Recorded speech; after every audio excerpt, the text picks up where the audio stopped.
அனைவருக்கும் எனது அன்பான வணக்கம். திருவள்ளுவர் இயற்றிய திருக்குறளில் அறத்துப்பால் அதிகாரம் 29 கல்லாமை 285வது குறள். அருள் கருதி அன்புடையாராதல் பொருள் கருதி பொச்சாப்பு பார்ப்பார்கண் இல். களவாடுவதற்கு தகுந்த காலத்தை எதிர்நோக்கி இருப்பவர்களிடம் அருளை கருதி அன்புடையவராக இருக்கும் நிலை உண்டாகாது. துறவில் விடுவதுதான் பேரின்பம்.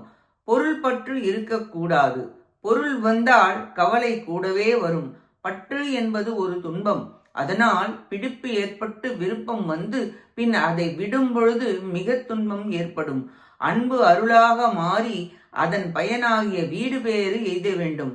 மாறாக இப்பொழுது ஒருவர் ஏமாறுவார், அவரை ஏமாற்றி எப்படியாவது அவர் பொருளை எடுத்து விடலாம் என்று கருதி வஞ்சிப்பது கட்டாயம் அருள் வராது.